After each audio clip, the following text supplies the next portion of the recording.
it is. Welcome, everybody, to Ian and Jerrod's Humpday Extravaganza. It is Wednesday. That means it's Hump Day. And if it's every other week, that means it's our time to put together a show. So, that's right. Yeah. Every fortnight Hump Day.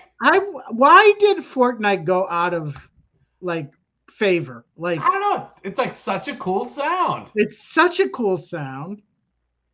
Yeah, I feel like Fortnite. And 2 weeks is a good unit of measure of time.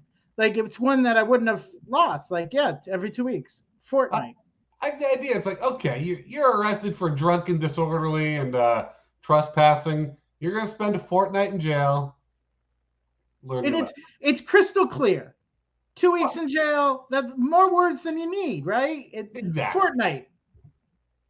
That's all you need. That's all you need. I think that go away. That is. I'm now like over here trying to think of any other units of measure that have gone out of style. Well, can we use it to replace bi-weekly? Because what does that mean? Oh yeah, bi-weekly. Yeah. Is that happening twice a week, or is it happening twice a month? Is it happening every other week? There's so many things. I think bi-weekly and bi-monthly and by all this. We're on a fortnight schedule. That says it all. It's crystal clear every 2 weeks. Look at all the clarity it brings, like immediately. Yeah. And we, as somebody that struggles with clarity, this is one that I feels like a no-brainer. Like it doesn't allow me to be ambiguous at all. And really, like no-brainer is right up my alley. That is Jerrod territory right there. Jerrod's book of no-brainers. That's right. Yep. That is the exact appropriate amount of brain for me. Hey, I may bring something to the table, but let's not count on it. I want no brain required. All gravy meal when it comes to me.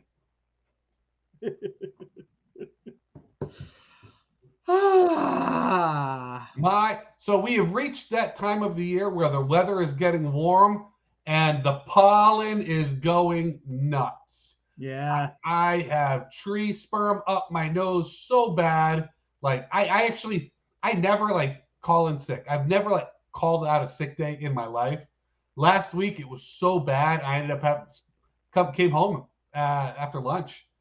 The allergies were so much. I was stuffy. I was sore. Did you claim it as a sick day? Yeah, half day. All right. I wanted to see if you broke your record, because if you kind of went under the radar.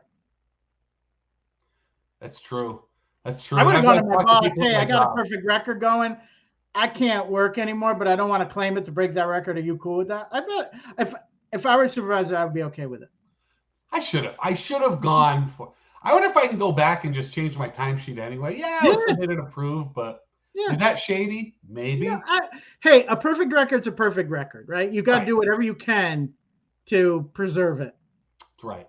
You may not be able to, but I don't think there's any harm in trying. You've got to make the attempt. You've got to try. You got, yeah. Jerrod, you know what that is? What? A no-brainer. A no-brainer. Mm-hmm. Right there. So it's calling me. It's calling my name. It's got your name written all the way. Oh my goodness. Brainer. Yeah. So you I can attest. I saw Jerrod Friday night, and he was better by that time, but he still looked very miserable. And if you all know Jerrod like I do, that guy, if someone calls on him to host a show or perform in a show, he's there. He's not saying no. Exactly. He had a pass. He wasn't feeling up to it. Yep. And that's a sick guy right there. Even though it's just allergies, he wasn't contagious, but he wasn't feeling good.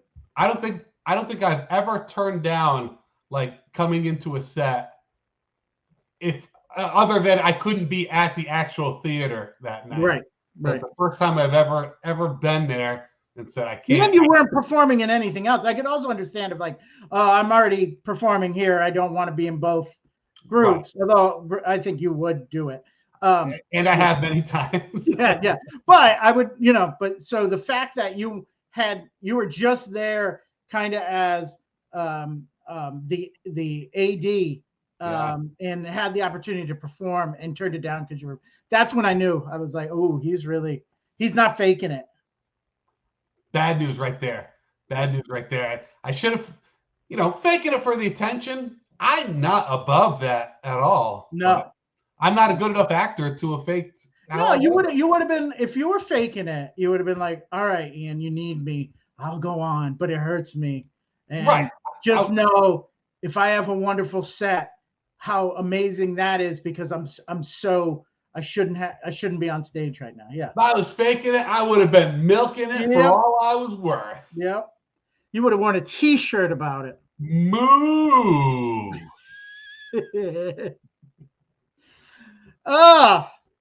So I'm also not 100% right now, No. and it's not allergies, it's not illness. I was going to say at the beginning, I could tell something was going on. Yeah. Because you just do not look good, Ian. Oh no. Thank you. This has been going on for a year and a half. Wow. You haven't looked good for a year and a half. Well, I haven't looked good for about 51 years, but let's stick with the topic. I have an issue where my leg hurts. Anytime I lift it up and hold it up, right? And really the only time that you have to lift and hold is to put your pants on, right? So for about a year, every time I lift my leg to put it in my pants, it really hurts. It hurts and hurts and hurts. And I'm kind of one that was just to chime in real quick. Yeah. I don't want there to be a world where there's anything keeping you from being able to put your pants on. Put your pants on. I know. Also, I don't need to warn anybody. I have no physical evidence of this. There will be no picture. So if anybody's getting nervous, you don't have to worry. Okay. So this is the only thing you have to worry about is a mental picture. I just heard YouTube itself breathe a sigh of relief. Yeah, exactly. That's big. Whoo. So it's been hurting, but I'm kind of one that unless it's debilitating, pain goes away. Whatever will happen will eat more vegetables. Yes, that is absolutely that's advice all the time. I gotta throw it up there because friends on YouTube can't see it. Eat more vegetables. I agree, Pat. I totally agree. Total mom advice right there. I'll tell you to floss. So anyways, it's been a year and a half and it has not gone away. It's not gotten more painful, but it has not gotten any better. So I had my physical in January and a doctor had me go for an x-ray. X-ray came back clean, sent me to physical therapy. So the only other time that I've been to, have you ever gone to physical therapy, Jerrod? Have you had once for my back? Yeah. A long time ago. Yeah, mine was also for a back. It was a work-related injury. And that really focused on a little bit of massage and a lot of strength training exercises to recondition the muscles and, get it back into shape and then strengthen it so I wouldn't re-injure it. So that's kind of what I was expecting with this. Oh, no, this is not that. So I go in, very nice woman is my physical therapist. She has me put on community shorts that she got out of a drawer. Yeah. So because what I didn't know was going to happen, because I'm ready to do exercises and stretches and maybe a little massage. I'm like, all right, I'm going into that. Nope. She has me lay down. Yes. Could they have just told you ahead of time to wear shorts? Yeah, you would think, right? Nope. Guess what? Appointment 2, brought my own shorts. Lesson learned. She was like, oh, do you not want to wear these? I was like, no, in life, if given the option to wear my own shorts and somebody else's, I'm wearing mine because I don't see the washer and dryer after I've worn them. So who knows the last time those things have been. What America's all about right there. Yeah. I'm like, this is not hygienic. We live in a post-COVID world. I'll bring my own shorts. Thank you very much. Right. So, so she does tests to see when the pain happens and all this stuff. So I think, okay, that's good. She knows that now she knows where the pain is. So now I'm like, great, she's going to give me the exercise. And, oh, no, no, no, no. She says, we're going to do a electric, yeah, I don't even know the name of it, but it looked like an ultrasound. But she put the jelly on just like she was giving me an ultrasound to check out the baby, right? But she did it on my leg. And instead of getting a picture, it gave little shocks all into my leg. Yeah, she says, oh, when you can feel it prickle, it's working. And I'm like, oh, it's prickling. And she's dialing it up like Dr. Frankenstein. Like, I'm like, what is this science experiment? But I let her do it. It's not that painful. It actually felt okay. I was going to say that sounds like something they would do to get you to talk at Guantanamo. That's exactly. And Jerrod, we're talking about, I apologize, this is as graphic as it's going to get. It's upper thigh area. So again, right? It's close. It's close, right? Lady, I hope you got a steady hand here. Yeah, exactly. But well, then she says she finishes that arcane thing. What's and that? she goes, break out the leeches? No, that even worse. She goes, how do you feel about needles? I said, I think I feel about what everybody else feels about them. Try to avoid them whenever possible. But I just want to say, here in Rhode Island, a lot of people don't feel that way about needles, I found. Well, here's the thing. It all depends on the end result, right? So people get over their fear of needles for very different reasons. Yeah. I still don't think anybody's like, yay, I'm glad I have to use a needle to get this end result. So that's how I felt with this. She says, okay, we're going to do dry needling. Now, I didn't know this was a thing. I had to look it up. It is a thing. Of course, I look up after the procedure's done. I'm not, I feel it would be rude to get on my phone and say, is this a legit thing? Can I just say, I don't think physical therapy is supposed to have as many surprises as yours seems to have. Like the shorts, electroshock therapy, dry. I'd want to Google dry needles. I did. I spent actually out in the parking lot. I was like, so basically what dry needling is, it uses acupuncture needles. And because, and what they do, it's not acupuncture, because acupuncture would just go to the pressure points, doesn't go in that deep. She's putting these things down into the muscle. She wants to re-injure the muscle so that it can heal correctly, because it didn't heal correctly when I injured it before, which is why it still hurts. That's what she explained to me. So she puts them in, and what happens is you kind of don't feel them going in. They're so thin, but as soon as they hit the muscle, intense pain. Like, oh yeah, there it is. And you're supposed to tell her, you got it right there. And then she twists them. So I'm like, all right, like, is it supposed to be more painful than the actual pain that I'm here to crack? Okay. So she puts them in, she leaves them in for like 3 minutes. She put like 5 or 6 in. I won't look down there, because that is just, no, yeah. So so then she takes them out, felt okay coming out. And she says, you're going to have a big bruise there, and it's going to hurt, and you can't ice it. The pain means it's working. You want it to be inflamed, so don't use ice. Let it heal itself. You want it to go through the natural healing. So I said, okay.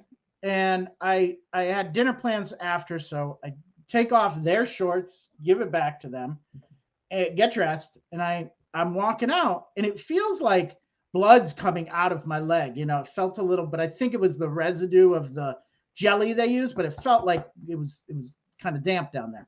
So I go out to dinner, and it hurts. But the next day, no problem. My leg doesn't feel better, but it's not as sore as I thought it would. So cut to the second appointment. I've had 2 appointments so far. Do the whole thing again. Everything again. Everything that happened. This time in your own shorts. My own shorts. Which looked exactly like the ones they loaned me. I was kind of shocked that I had that kind of shorts. But but this time we get to the dry needling, and she puts more in, and she hit a nerve cluster, which meant my calf felt like it was on fire, because I guess that's where the nerve cluster goes down to. So it activated the whole nerve cluster. She's like, oh, that happens every once in a while. I'm like, it should hurt you're working on my upper thigh, and my calf hurts. Is that normal? And she says, yeah, let me take that out. So she repositioned it out. then she says, okay, you seem to do really good with the pain, which is the second time I've heard this because my dentist also said that. And this is nothing I want to be known for. No. So she says, I'm going to add electric pulses to the needles. And she takes out a little car battery charger with 2 electrodes that she clamps onto 2 of the needles. God. Yep. And she says, it's going to feel like you have a heartbeat in your leg. And she flips it on. And it feels like this. My leg just contracts and releases, contracts and releases. She leaves that on for like 5 minutes. And I'm, Jerrod, as a kid, when you would go through these things, you'd get a lollipop. You would get something. Nothing. Just a very expensive medical bill. Very expensive medical bill. And so we finish. I get dressed. Same thing. Didn't hurt as much that night. The next day, I can lift my leg almost 80%. I would say it's about 80% better. Really? Yeah, I can't complain. The happy ending. She's on vacation this week and it's starting to hurt again, but I'm supposed to, it's because she said it will get worse again and then we'll get back, but it will get 100% better. And then we do the exercises so that I don't get injured again. But that's my physical therapy story. Like it is, I haven't done one exercise. It's all been this arcane, but clearly effective medicine. And I guess it is tried and true. I looked up at the Google. This isn't like, it's not Eastern medicine. It is not related to acupuncture. It is proven physical therapy that physical therapists across the country do. So never had heard of it, but there you go. So dry needling. Wow. Yep. That sounds kind of like the kind of thing where like, there's some people out there, you tell that story and they'll be like, I could just do that at home. Oh, that was the other thing. She says she does it to herself at home all the time. I'm like, what is going on with you? First of all, what is going on with you? Like, why? What you physical therapist, you should know, like, physician heal thyself. I guess she is, but hasn't she ever heard of drinking?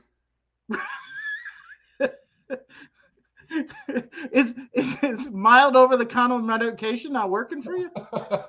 Single life is tough for her, huh? Yeah, it was quite the experience. But I'm weirdly really looking forward for her to come back from vacation so I can have the needle torture happen again. I bet when it works, that's just got to be.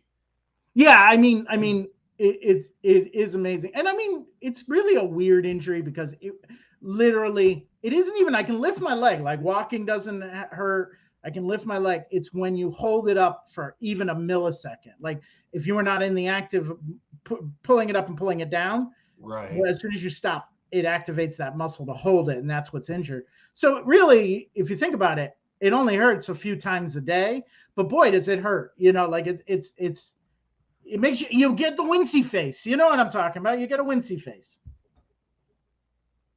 I'm still not over the whole, she did electricity, then needles, then said, you know what? We're going to combine the two. And I'm worried about what the third appointment is going to bring, right? Like we keep elevating. So I'm, every time I'm assuming, well, that's as bad as it's going to be. Who the hell knows, right? And now that it's worked, it's like she could present you as something plainly ridiculous. Yeah, absolutely. I am 100% because I didn't trust her. I am one of my faults, I think is a fault, probably a fault. Yes, Bowler. Yeah. Third apartment. Yeah. Tiny Sharks. Yes. One of my things is when it comes to, I don't like to inconvenience people at all. Like, and so I will suffer before I will inconvenience somebody, and telling somebody I'm uncomfortable on how they do their job or what they're about to do to me is inconveniencing them. So I will, if they are like, I wouldn't do it if it was some guy off the street, but this is her job. Like she's a professional. So I'm down. Like I will not inconvenience, right? It's the same with the dentist. It takes a lot of pain for me to object to say, give me more Novocaine. Like I don't want to inconvenience. I also believe in kind of pushing through because I'm like, it'll be over quicker than stopping and putting in the Novocaine and everything. So I'm like, if this is just like a little pain, so I do it. Although I get flop sweats and because But that's why I got the reputation of pain not bothering me. I argue, oh, it bothers me. I'm just stupid polite.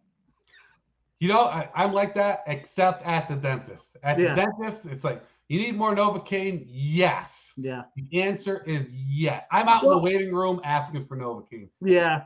I'll admit, it's if they're working on my teeth, like if there's drilling, I don't want to feel it. That's the worst pain in I think it's up there with, I haven't broken a bone, but I would imagine it's up there.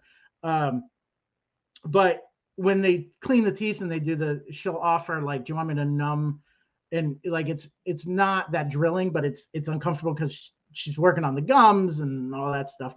And I will suck it up for that because it's not like the drilling pain. But still, I think a lot of her other patients would be like, give me that topical stuff so it doesn't, I will never turn down an offer to be numbed. Never. Yeah. There's no situation where I won't. There it is. Burger King, whatever. So my next appointment is next Friday. I will let you know how it goes. Can I go? Yeah, sure. I will go and wear the shorts there that she has there. Can I wear the shorts? And she had like no all sizes. And as a bigger guy, I'm always worried they're not going to have my size, and then it's going to be embarrassing. So that's the other reason I want to bring my own shorts. Like, I'm not going to have a wardrobe malfunction. They're not going to put me in the, they're not going to become like sausage casings because they're a large, and like I might as well just not wear them. So that's the other thing. So I'm trying to be as as not a bother as possible. You're not there to wear bikini bottoms. Yeah, I was like, you can see my boxer shorts. I don't care. We're all friends here. Oh, so to change the subject. Yeah. What have you been watching, like Succession? I have. I'm not going to spoil it for anybody, but I found I really enjoy that show, and last Sunday's was quite the plot twist. Okay, I'm not going to spoil anything.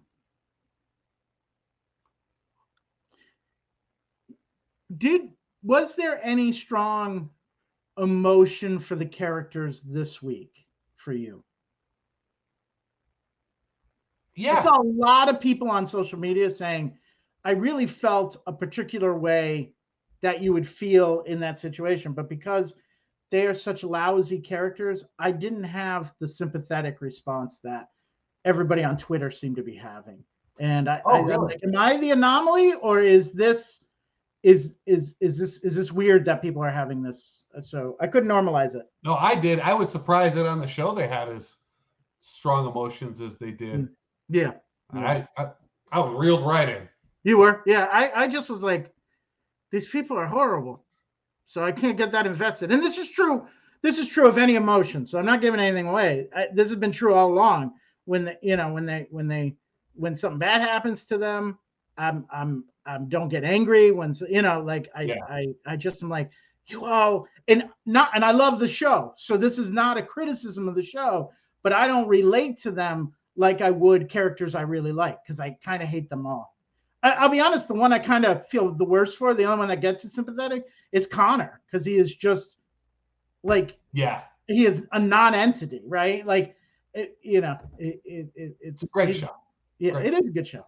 Have you been watching The Mandalorian? Mm-hmm. I haven't watched today's, so I haven't watched today's, but I have. Okay. Yeah. Well, that was my attempt at a segue, because I was thinking about The Mandalorian. And I knew what was coming because I could see the slide. It could have helped. So I was thinking today of phrases that sound kind of like The Mandalorian, because this is how my brain was functioning. Hold it. Like The Mandalorian, the word Mandalorian, or the show Mandalorian? I think they both sound the same. Okay. I'll wait. I'll figure it out with the audience. So yes. Okay. So I found 10 pretty common phrases that we all use every day that sound kind of like The Mandalorian. So I'll share them with you. So, Ian. Yes. If you needed somebody to wake you up before you go back in time, yes. What would you call? I would need We know what you would call a DeLorean. the Wham DeLorean. Oh, it's a Wake me up before you go portmanteau. to. Wham Yes, DeLorean, the Mandalorian, Wham Wham DeLorean. DeLorean. I like it. I like it. Sounds kind of like the Mandalorian. Hmm? Whenever we talk about going back in time to the 80s, it's the Wham DeLorean. I love it. I feel like that's a good universal call. Like the Uber of time travel. I think you should just yell out "Wham DeLorean" and it appears and can take you anywhere in time. Yeah. I like it. So another common saying that we all use that sounds kind of like the Mandalorian. And you ever hear all those sounds when all of a sudden you've got all of a sudden your grandma's shitting herself, right? And everybody I can see the look of recognition in your eyes right now. Because then all of a sudden everybody's like, hey, my grams are soiling, right? Wow. And I realized that sounds kind of like the Mandalorian. Yeah. My grams of soiling is something that I've never said before. This one right now. Yeah. Wait, you grew up originally in Connecticut like I did. I know. Common part of the lexicon there, Ian. My grams of soiling. For anybody who's not like from this area, when words that end in ing in this part of the country, nobody pronounces ing. It's always in, and I always spell it with the little, I don't know, I guess apostrophe. Yeah, it's in place of the letter, which is what an apostrophe can be for, right? Yes. You know, Ian, speaking of common phrases, where do you think Susan Sarandon keeps her oil? Well, we know the answer to that, of course. Sarandon's oil bin. That's where Susan Sarandon keeps her oil. As we all know, which is why we always talk about Sarandon's oil bin. You've said that so many times, and I thought it was just some slang. I didn't realize it was actually, also, she was in the movie Lorenzo's Oil, so that kind of threw me for a little loop. Yes, she was in the movie Lorenzo's Oil, but boy, was it hard to figure out how to get the word bin in a Lorenzo's Oil reference. Yeah, gotcha. Oh my God! Well, that was impressive. I can't imagine there's more. There's so many things we commonly say that sound kind of like the Mandalorian. It's crazy. Was it starting to get hot out, or was it me? I thought it was, but it's not as hot here as it is in our friendly nation of Iran, because we are always talking about how Iran's a broiling. So hot in Iran, and we're always like, you're right, Iran's a broiling. And sure enough, sounds kind of like the Mandalorian. You're right. Crazy, huh? Yeah, I mean, so international here. Yes. Whew. Iran's a broiling, Ian. Iran's a broiling. Iran's a broiling. It's funny because it's true. Right. Which is why we always say it. Yep. That's common. Yep. Always say it. I think Biden said it last week in a press conference. Just recently, yes. Ian. Yes. We think about like college lectures, and we all know the worst thing to have at a college lecture, don't we? Oh my goodness, what is worse than a bland historian? Which I noticed today sounds kind of like the Mandalorian. It does. Yes. And we're always talking about a bland historian as our slang for any boring college lecture. Do you think this is how Lucas came up with the name, the Mandalorian? He slant rhymed it from something else? There's a good chance. He was listening to a boring lecture, and he's like, you know what the worst villain would be? Like a good bounty hunter, somebody that's like a bland historian. Oh, Mandalorian. Right? It writes itself. Yeah. But That's it might not a not. leap. But maybe it's not, because there's so many common Oh, expressions that sound kind of like the Mandalorian.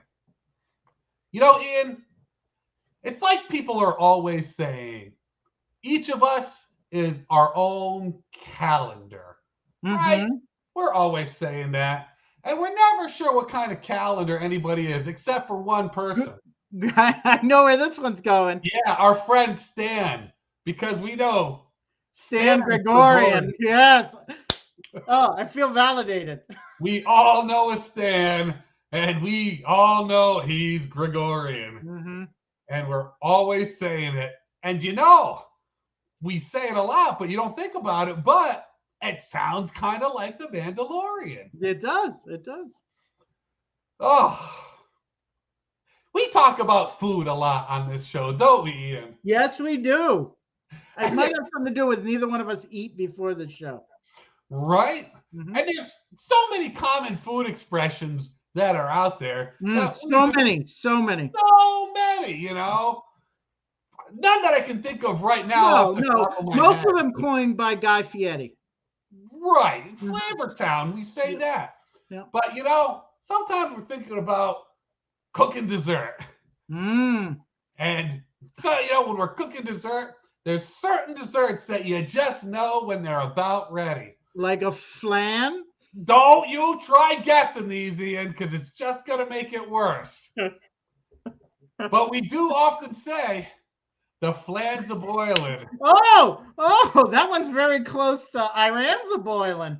Iran was broiling. Broiling. Oh, Flan, of course, you boil. Yeah. Who doesn't love a delicious boiled flan? Yeah. I can just hear when I'm in a fancy restaurant as the kitchen door swings open and you can hear the cook yelling, the flan's a boiling. Hey, you know what that kind of sounds like? The Mandalorian. Ian, one thing about us is we are big old music buffs. Oh, my God. Everywhere we go, we keep some sort of musical instrument somewhere, right? If not in our earbuds or headphones, then out of our larynx. That's right. And we are always ready to throw a concert, whether it's our boat drums, maybe our car guitar. But there's nothing that hits closer to home than our van accordion. The accordion we all keep in our van and call the van accordion. Yeah. Made famous by Weird Al Yankovic. Yeah. Yeah. And as I was playing my accordion in my van earlier today, or as we all call it, my van accordion, I was thinking to myself, you know what this kind of sounds like? The Mandalorian. Yeah. You don't say. I sure don't. Ian. Oh, yeah, more? Okay. A lot of people, how often do you hang out with your friends and you're talking about classic literature? And sometimes people go out there and try to say negative things about classic works of literature that we all love. And, we have the common expression we use when people are starting to do that. You know what I love? I love right now watching you as you're like going through in your mind, like, what could this one be? Like really trying to think. Oh, yeah, the wheels are turning. As soon as I say it, it's going to be so obvious because we say it all the time. People trashing our favorite works of classic literature. And we're always like, hey, I know what you're trying to do over there. You're trying to slander Dorian. I knew it was Dorian. People trying to talk trash and slander Dorian, as we say. And I was thinking today, as somebody was trashing a classic literature book, as classic literature often is, and I was like, they're trying to slander Dorian. Mm-hmm. That sounds kind of like the Mandalorian. Mandalorian. Yeah, Well, that was a thorough list. no, there's one more. There's one more. And we all have everybody's got their little secrets, the little dirty habits that they have, the things we don't want people to know that we do. But we know there's one person, Dan, who has a particularly dirty habit that he's always doing. And we all know Dan, and he's doing this dirty, dirty habit. And we've got a little expression for it because, when Dan is out there hanging out by the old fence post with the hole in it, and we're like, where's Dan? Oh, Dan's a Glorian because Dan is always heading out to the glory hole. And that's why we're always saying Dan's a Glorian. And I don't know if he's ever thinking when he's out there, but I was thinking, man, Dan's a Glorian. That sounds kind of like the Mandalorian. Yeah. Yeah. Gary, you're absolutely right. Oh, that Dan's a Glorian again.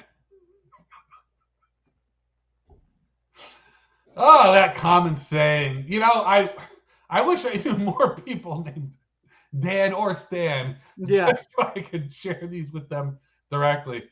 But yeah, those are 10 phrases today I was thinking about that we use a lot that sound kind of like the Mandalorian. There's one you missed, though. I knew I would. I'm sure people are thinking of other ones. Yeah, no, there's one you missed, and it's one that I often hear in the reviews of our show. So, I often hear, I'm a fan of more Ian. I've never actually heard just like Mandalorian, fan of more Ian. I think you're just making that expression up, Ian. No, that's a real expression. Never heard. I've heard that so many times. Never have I heard it or read it. You know something, Jerrod? I think people won't tag you in it because they don't want to hurt your feelings. Like that. That's and maybe I probably shouldn't have brought it up, but it does. Every time I hear it, I'm like, oh, that sounds like the Mandalorian. So proud. That's actually what I was trying to think of while you were talking. Went through 10 of them so you could. I was like, oh, Ian is in Mandalorian. How do I work my name into this? Oh, God. This is the comedy people come to week after week. That's right. That high quality comedy right there. Fortnight after fortnight. Can think of any expressions that sound kind of like the Mandalorian that I just completely forgot about, please feel free to share them with us. Yeah. And you can tell Jerrod has a lot of free time at work. This was not a lot of free time at work day, and yet somehow still pumping out the quality, everyone. Dan's a Glorian. Oh, my God. Yes, that was good. Congratulate you. Kind of outdid yourself with that list. Yeah. And you know what I like about it? Huh? You know what I like about it? What? You didn't it. None of it annoyed you. Right. Nothing. You're right. Usually it's a list of things that get on my nerves, and it's just me finding 10 different things to bitch about. Yeah. So I appreciated the change up. I really expected, things you hated about the Mandalorian. It's things I like about the Mandalorian because it makes me think of those common expressions. Yeah. No, you're absolutely right. You are always absolutely use. Right. Oh my God. We haven't had. Yes. No, we haven't had a show since 401 Gives, right? We haven't. No. No. So, I would like to extend my congratulations. Jerrod is one of the people that really spearheaded getting together, and Providence Improv Guild raised just under $8,000, which pretty much almost triples the record that we have had in the past, doubles or triples. Jerrod and Tom Epstein and a few others worked very, very hard and put together a great day-long festival. We talked about it in our last show, getting everybody aware of it, but everything went off without a hitch. Yeah. And as somebody that took full advantage, that I was there every minute of it except for a lunch break. I was there and I was late to Jerrod's workshop, which I'll never hear the end of. But it really brought a sense of community back that I hadn't felt since we moved to AS220. So there were so many good benefits, not only the fundraising aspect of it. It was great. It was a great day. It was a long day, but it was a really great day because we started out, we did some workshops. Me and Ian did a workshop together. Yeah. We had Bowler and Bagley each did one, and they're a couple pretty awesome people. So it was really great to have their support. And I'm so happy that people showed up to all these workshops because I thought they were all quality. I've heard good things about all of them. I took all of them, or I presented one. So I won't talk about ours, although I think we did pretty good. The three I took, yours, Bowler, and Bagley, probably even though I performed that night, was really the highlight of my day. Was just we just working on a skill with people of different. Some people had never thought about these skills before. Others have thought about it, but it was a chance to practice it and talk about it. It was, for me, I got to do scenes with people I've never done scenes before. That's kind of a gift. And then I saw a few of those people in my level 2 the next day. So that was, I was able to meet them a little bit. So I think, the more, and Jerrod, one of your things about artistic director is that you want to really encourage constant learning of improvisers that we get better. And I think what a great way to do it. And I think people need to stop worrying about, will I get anything out of this? Like, I already know it, like that, and just jump in, because you will always learn. I don't care. You could teach it one week and take it the next week, and you're going to grab something out of it. I felt like everybody after each workshop was a little bit better. Yeah. And one of the things I'm trying to communicate is the goal is not good. The goal is better. Yeah. Because it's easy to sit there and think, I'm good, I don't need to do any of this. But you can always get better.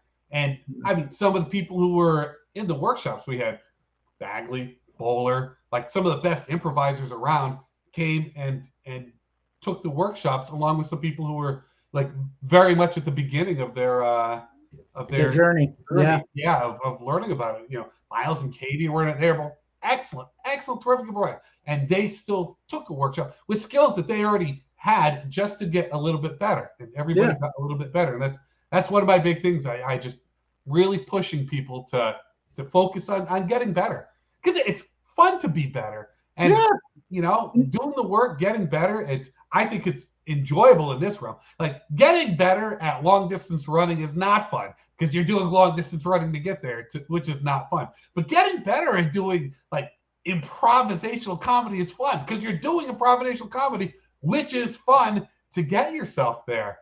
And it's fun to be better. You and I have been doing this for a while now. I'm 10, 11 years now for me.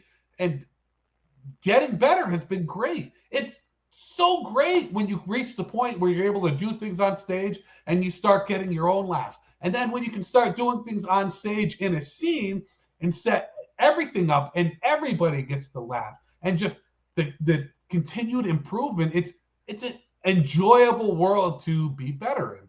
So one of the things, Jerrod, one of the things that changed my thinking when I started doing improv was the concept of yes and what that has done by applying that in my real life.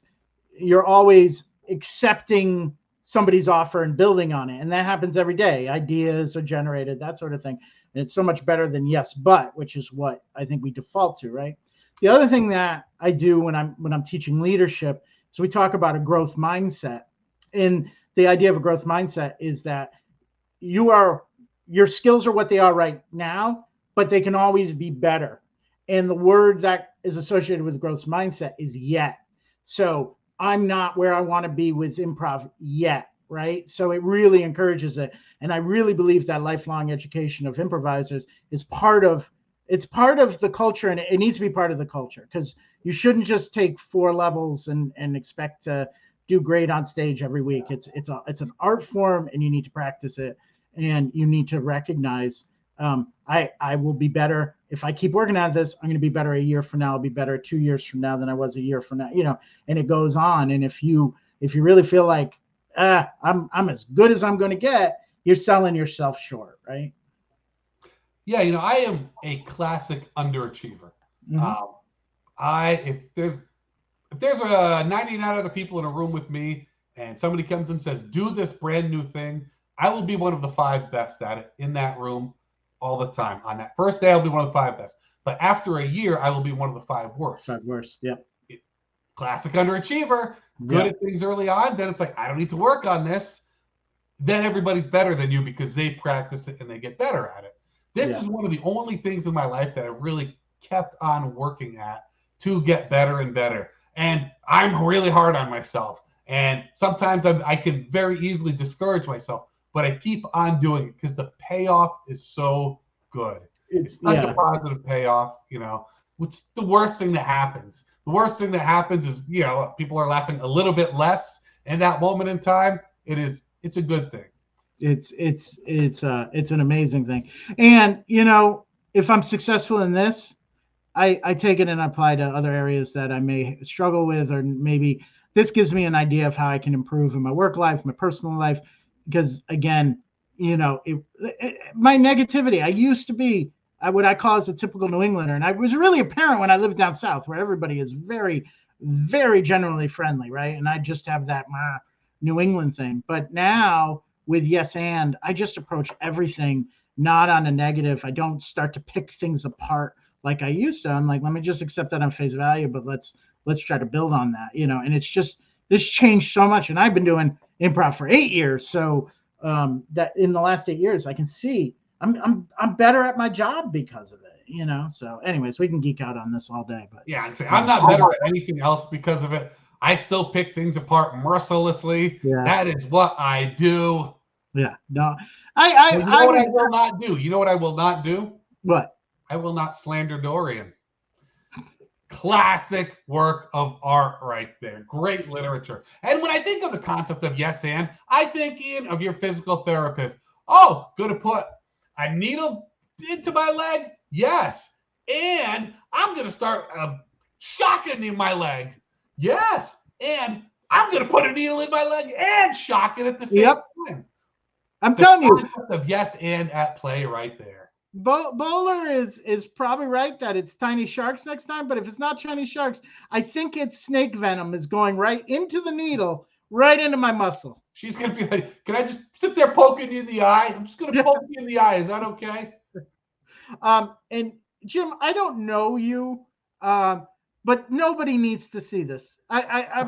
Nobody needs to see it.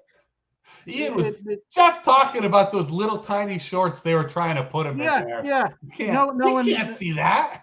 No. And she's going to be worried about. I got to think what she's doing is barely ethical. Like, it's just like it doesn't sound even legal to me. Right. So I don't think she's going to want it like taped. You need to ask to see like a certificate or a license or something. No, there's nothing. There are, like, I'm expecting to see, like, they have muscle charts, but it wouldn't be surprising if I look over and I see a phrenology chart, right? Which for those of you who don't know, is a study of the bumps on your head, and it's pseudoscience. So if you see that in doctor's office, you want to run. But anyways, that's what I'm expecting to see. Just like pictures of orangutans on the wall. Yeah. Their muscle system broke you down. Did she hand you a banana when you got there by any chance? Maybe. Yeah, and it's funny because I was the only human patient, so yeah. And you're barely human. Barely. And then, so after we did those 4 workshops, we did 4 sets. We had 4 shows. We had all of our house teams perform there. Had a few indie teams perform there. We ended the night on our sketch team, and I was very happy to see a lot of teams have really, really good sets. Yeah. There's a few teams who have been a little under the improv weather recently, who got on there and just knocked it out of the ballpark. Yeah. So I think you know what it did. It raised the stakes a little in a good way. Like I think everybody was like, "This is a fundraiser. You know, we're making the shows for free, but we're asking for, you know, the value in a donation, right? So if we have a bad set, I'm gonna be like, that was only worth like $3, you know, that sort of thing. So yeah. You know what? I saw a lot of people show up who I've never seen there before. Yep. That was cool to see. I think we had people sign up for classes. I mean, that to me is the biggest win of the weekend. Like they had such a good time, and then it turned into registration for 11-1. I'm just glad that like people who showed up for the first time there said, "Oh, what the hell? Yeah, I see this advertisement. I'm going to go there, give it a shot." And they went and they had a really great time. I'm glad to see it because like I was going to say, I think we do really good stuff there, and it's great when more people can experience all the really good stuff that gets done there. I totally agree. Totally. You know what? It's a lot better than Ian. That accent? A bland historian. Nobody wants to go there and see that, even though it kind of sounds like The Mandalorian. It does sound like The Mandalorian. In fact, if you were obligated to put a show on for a bland historian, I would recommend you mumble, and people will think we'd be showing The Mandalorian. Show up, be extremely disappointed, but if they're anything like me, they're going to be very polite and stay through it because they don't want to inconvenience the bland historian. And also, we probably shouldn't call him bland historian to his face or her face. Let's just call them the because you know, blandness has no assigned gender to it. No, anybody can be bland. Yeah. I mean, it is truly an equalizer. I have met bland people from all walks of life. Most of them from Connecticut. A lot of them from Connecticut. Connecticut is the bland state. Yeah. I feel whenever I pick on Connecticut, I am doing the definition of punching up. Yeah. There is no I'm not taking on anybody that's disadvantaged from Connecticut. They are. If I was thinking about like seasonings and spices each state is kind of associated with Connecticut, there are none. No seasoning at all. No, there is. Don't give me the nutmeg state. It's the nutmeg state. There's no seasoning. There's no nutmeg to it, though. In fact, you know why it's called the nutmeg state, right? It has nothing to do with real nutmeg. It's because people used to go around with a fake wooden nutmeg and sell it to people. So what you think is seasoning is actually not seasoning at all. Has no flavor. The state motto, perfectly to Connecticut. The state motto is based on fraud. How appropriate for the insurance state. Wait, what is the state motto? The nutmeg state. Connecticut. That's not the state motto. Well, it's whatever it is. It's known as the nutmeg state. It is, but don't worry. I'm not Googling Connecticut state motto. Even the state motto sucks. It's the Constitution state? No, those aren't mottos, Ian. Nobody goes out there's not a line of soldiers together getting ready to charge, and they're yelling "the nutmeg state" as they charge. Those aren't mottos. Those are nicknames right there. So the motto starts in Latin, and I'll read it in Latin first because I've got a perfect Latin accent. Qui transtulit sustinet. Let me tell you what that means. The Mandalorian. The Mandalorian. He who transplanted still sustains. Very proud. Even that sucks. Yeah. You know what? I almost feel like that's talking about. It's not talking about people getting transplanted to Connecticut. It's about all the people who are originally from Connecticut and leave and get transplanted somewhere else and still manage to be bland.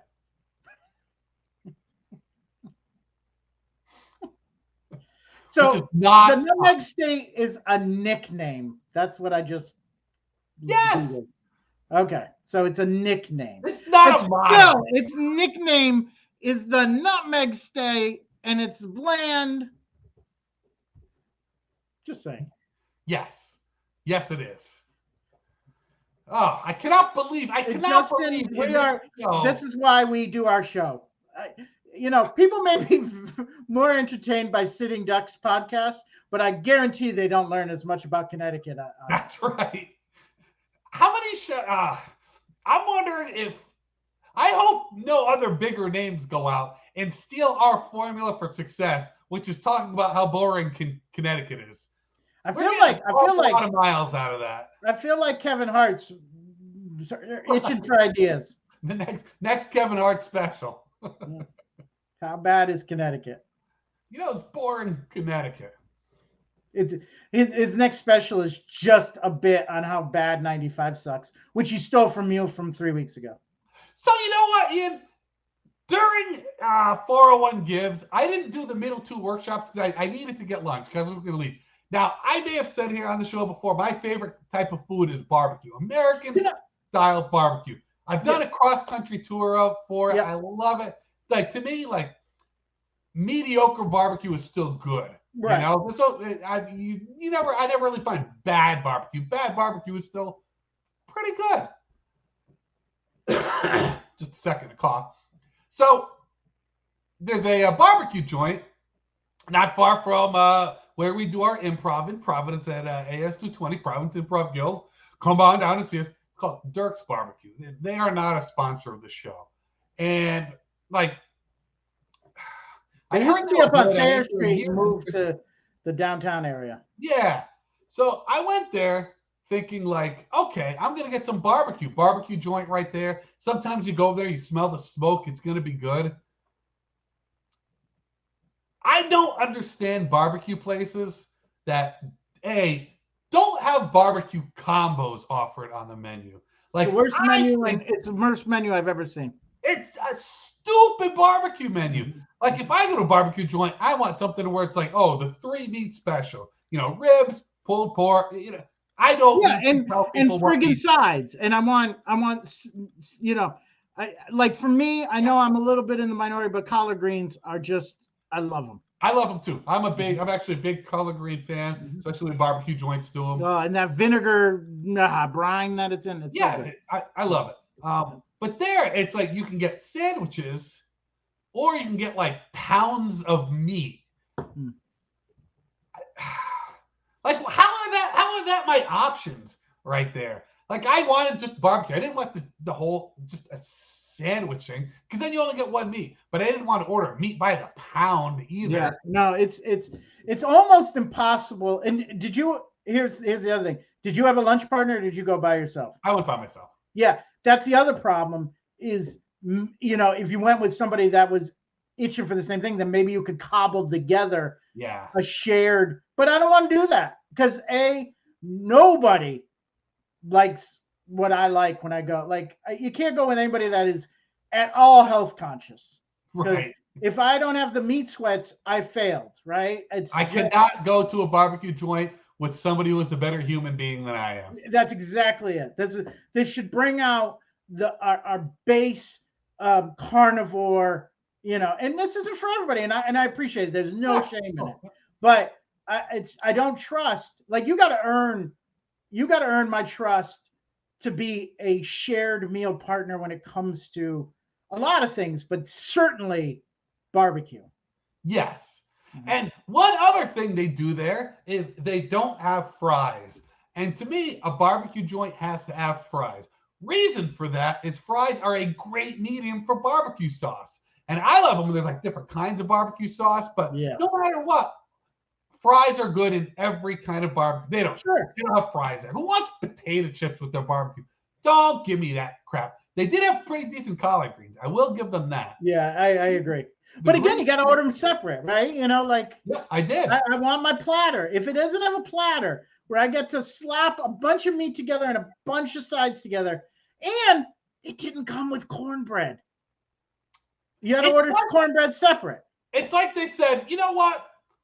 We got a smoker. Let's make the stupidest barbecue restaurant that we can. Yeah. Like it kind of is like they've never eaten at a barbecue restaurant. Right. Like they don't.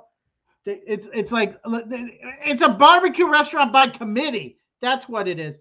And thank you, Justin. It was really hard when he was talking about pounds of meat not to say something. But yes, thank you for not rising to it, and thank you for giving me the credit. Wham! Jerrod, this is how much I like barbecue. I was really jealous that I was in the workshop and missed an opportunity to get meet with you, because I feel like we'd be okay. We'd cobble it together okay.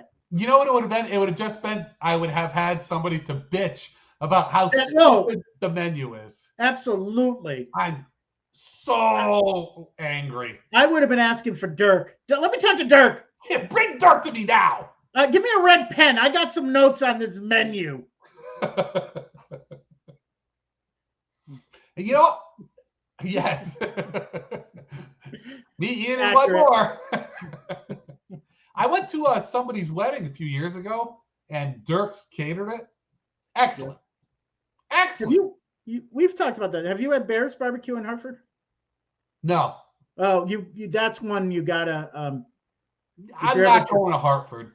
Like, if I'm going to go to Hartford, there's got to be a good reason. And well, you got to go in the daylight hours, first of all, because we've already covered how it just closes. Yeah, is it even open? Is this restaurant even open on the weekend? Because nothing in Hartford is open on the weekends. I will say this: I think I said this when we did it. I go to a conference in Hartford every year, and we always eat at Bear's, and it's pretty good. And my cousin, who lives in Windsor, which is right outside Hartford, that she actually gets Bear's, and that's our catered. She buys bulk, and that's our Christmas meal, because she cooks for Thanksgiving, but we get Bear's for Christmas, and I love it. Like, that's a good Christmas meal. Yeah, that's a good move right there. Yep. That's a good move right there. Because you got to have something to spruce up Hartford. Woo, I was worried that the vegetarians weren't going to weigh in on this, but Justin's here. Yeah. That's why, what I want to say, not everybody's bag, and that's totally cool. No, but, whether you're a carnivore, an omnivore, a vegetarian, a vegan, I think one thing we can all agree on is Hartford sucks. Hartford sucks. Yes. I will say this. I went to a vegan restaurant in Providence. It was very good. I would go back again. I've been a few times. It's veggie fun. Very good. Don't need to sit there and kiss Justin's ass just because he had a few. I like Jay Bird too, but come on, Ian. That was just so over the top right there. Justin's a good guy. Got to get in, solidarity. He's a good guy. Like what do you think? You were gonna say that, and Justin's gonna be like, "Oh, Ian had some vegetarian food and vegan food. Oh, now we can get together and talk vegan food next time." Right, here it is. He knows it. I actually work right down the road from Plant City X. I've heard it's good. I haven't actually eaten there. Is that not the one in Providence, right? Is there another one? Warwick. Right by Apponaug. You know what really burns me? What really burns you, Ian? I applaud everybody that's vegan. I don't really want to hear about it that often, but because vegans like to talk about being vegans. But what really cheeses me is going into a vegan restaurant and them trying to disguise vegetables as meats. Like, there's plenty of things to eat without having to disguise. Like, I don't want your chicken parm with no real cheese, no real chicken, and questionable sauce. Yeah, I totally agree, because like Sundays are my day to I'm home all day, nothing going on. I'll make myself a nice meal, and I take pride in my vegetable dish. I make delicious vegetable dishes, and as much as I love barbecue and a lot of meats, vegetable dish can be. You delicious. Like balance. Yeah, but I don't want it to pretend to be. So I tried vegetarianism once. I think I may have mentioned that at one point in time. So it was mid 2000s. Tried vegetarianism. Went to the store, and I was a vegetarian for one half of one day, because I went to the store. It's California, where they got good vegetarian stuff, but I got like the veggie turkey, the veggie ham, the veggie cheese. Made myself a sandwich, and it was the grossest thing I'd ever eaten. Gross. I would rather not eat cheese than to eat fake cheese. I would rather, and I get you want to make variety, but there are ways to prepare vegetables where you're not spending all of your time and energy turning it into something else. I have a friend that's vegan, and every time I'm over, she will have it made in a crock pot vegan hot dogs. I They got the are, vegetarian here hot it is. dog You want to too. know what it is? Here's the recipe. Take a goddamn carrot and put them in spices that taste like hot dog pickling spices or whatever the hell that is, and let them soak so they become soggy. And then she says, these are better than real hot dogs. Hey, I don't know because I will never try that. I will never. That is like all of my body saying, no, that is wrong. No. You know, if you're at somebody's house and you see them reaching for the hot dog spices in the spice rack, avoid whatever it is that they're about to make. No. I got the veggie hot dogs too, and I thought they'd be good. My thought was hot dogs. You know, they're pretty Yeah, processed and it's so generic. disguised. It's so, and all you need to do is the texture, the flavor comes from the spices, right? So yes, I agree, but It was so bad. no, they can't get the texture right, and sometimes texture is even more important than flavor. It tasted bad too. I mean, it was all the fake smokiness. Justin, this is big veggie talking. I was just thinking big veggie. Mm-hmm. Big veggie trying to poke their way in here. Yeah, not on this show, Justin. I'd try to get if it was good. I will say it's got to be tough to be vegetarian because like convenient meals, I get bent out of shape sometimes myself because that's what I do. Just in the fact that it's hard to get much variety in like convenient meals. You know, it's all like meat on bread everywhere you go. I'm thinking like you're a vegetarian. There's no drive-throughs for you anywhere. Dave's talk about Dave's hot wieners.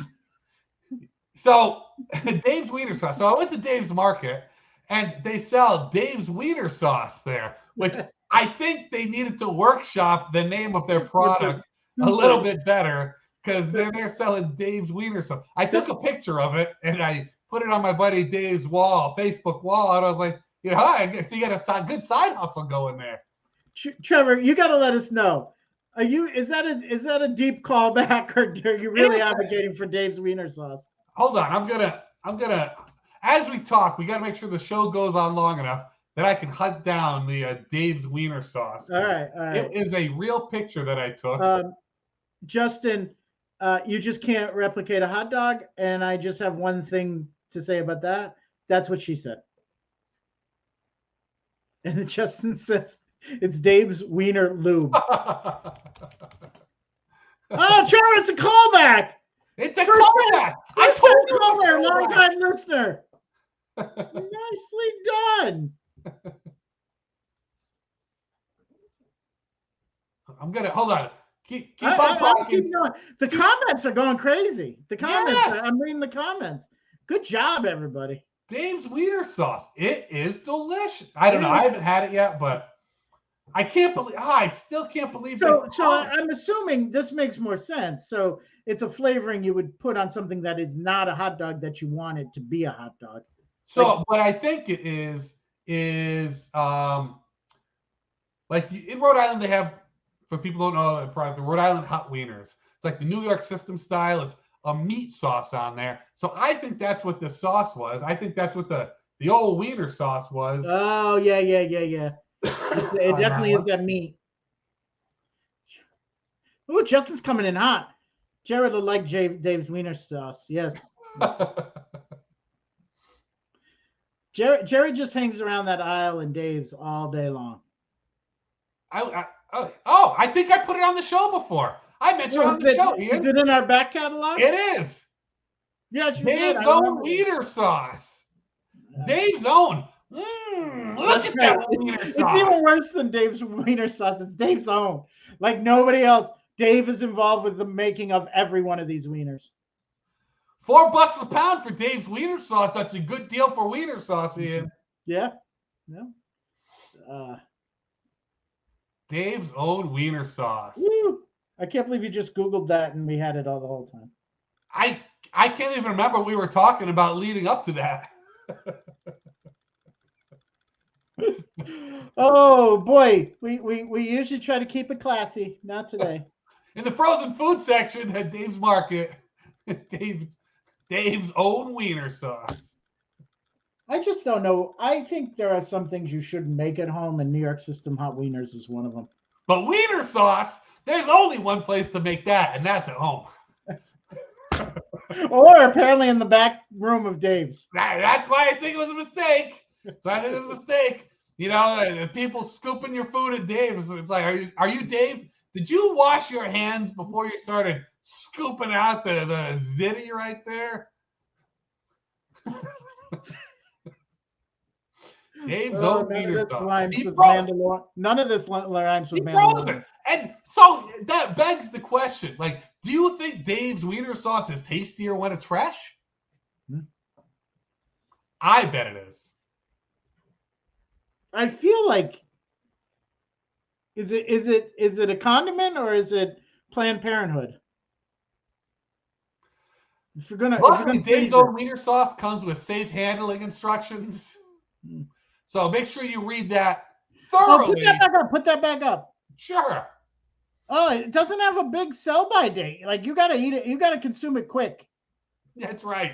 That's right. You don't waste any time on Dave's own wiener sauce. You need to suck that down quick. Man, this show has gone south. Woo! I thought we reached rock bottom with Dan Zaglorian, but nope. Didn't know Dave's wiener sauce would be making a cameo. Yeah, it's kind of, we unintentionally had a theme tonight. Glory holes, wiener sauce. Yep. Cool. Well, what do you got to plug? Pseudoephedrine, great for a stuffy nose. It's true. Got to produce the ID at the counter, though. Yes. Mm-hmm. This Friday, I'm going to be at Bring Your Own Improv at 8 o'clock and 10 o'clock. So Bring Your Own Improv down in Warwick. I'll be doing some short form there. Saturday, I will be at the Providence Improv Guild. I'll be at the 7 o'clock time slot with my house team that I'm a member of, Dr. Nighttime. Best improv team in the state of Rhode Island, as far as I know. That's what I say. So you should come on out and see us. And that's my big plan. Then the week after, we're actually going to be opening for Improv Jones. Yep, that's awesome. Yeah. Where are you opening for Improv Jones? I think Kismet. Oh, that's cool. I'll have to go back and check. Impulse or Dr. Nighttime? Dr. Nighttime. Oh, that's cool. Yeah, Impulse just performed last Saturday. We had a really good show there too. Yeah. Last Saturday. Yes, and I can bring it back to you, Justin. Like, I feel it's worth. We all missed those. Yeah. So, Jerrod came up with. No, you need to rewind and watch this show from the very beginning, Justin. Yeah. Because there's a progression. The bit just won't work as well. It goes on a long time, though. It goes on. It's 40 minutes of the show. Lots of pictures. Dave's own wiener sauce makes an appearance. I got nothing going on. Next Friday I go on with Pig and with Nutflux and Cho, and just thinking of the date to make sure I'm going to be able to make it. I should be in that show. And then I just want to do a shout out to my level 2. We had our first class last Sunday. We missed for Easter. But boy, what a great, funny bunch of people. You know, we did a lot of reviewing what they learned in level 1. But I introduced a little early. I wasn't going to do it till class 2. But we started talking about game. And boy, did they pick up on the unusual, the funny, all that good stuff. So I'm really excited. And I'm also excited I'm bringing back the talkback, the field trip talkback. So we are, good. Yeah, I gave him a list. I gave him Fridays at 7 or Saturdays at 7 as a choice. I didn't want to do the 9 o'clock just because it's a little late. But we'll be going to Majority Rules. We'll be going at the end of April or the beginning of May, and hopefully the team wouldn't mind staying a little bit after to talk about what the group saw. They were very excited and very They're also really, really excited that they get to see free shows. I was like, did you not know this? Join level one. Here's your discount code. That sort of thing. Well, we're actually going to be bringing back the talkbacks. Good. Not for all 4 levels, but we are going to end up bringing those back. That's one of the things that's on the slate to go ahead and start doing again. I know with my last class, which was a level 3, we did the class field trip because I wanted to make sure people were going to the shows. Yeah. And, I gave us all a chance to have a common ground of shows to talk about in class. Yeah. Not that we have to discuss this in front of everybody, but I want to normalize going to shows. Like that's part of being part of big community. It's not just classes. It's not just teams, but also going to the shows, right? Yes. All right. Oh, Justin, I shouldn't even give you credit for it, but I will. That's funny. Damn, what a tease. Yeah, Justin, you got to be on time. Jerrod and I, our brilliance and genius in comedy starts at minute 1, second 1. Like you can't sleep on us. Like you will miss really important, funny, groundbreaking. We work hard for our 4 viewers. Ian. You know what the secret to good comedy is? What's that? Punctuality. Yeah, said every improv team ever. Right. Yeah. Anyways, you want to drive an old Marine who spent 20 years getting screamed at people for showing up 30 seconds late. You want to watch one of those guys lose their mind. Watch him his hand to the improv world for shows that never start on time. Ever. I mean, if we started on time, the space-time continuum would collapse, I think. I could always feel like grumpy Jerrod, just deep inside me trying to get out. Yeah, and Justin, when you move, I believe you're moving to another time zone. I expect you to really figure that all out, right? You're just not going to get it. You're just going to be lost, and it's not going to seem as funny as it does, which is a problem with a lot of our audience. They don't get the humor, and I say it's because they're not here from second 1 for no other reason. This show is 30 seconds of new material, and then an hour and 15 minutes of callbacks. It builds. Jerrod, it builds. What we should do right now, Ian? What's that? We should end the show. All right, let's end the show.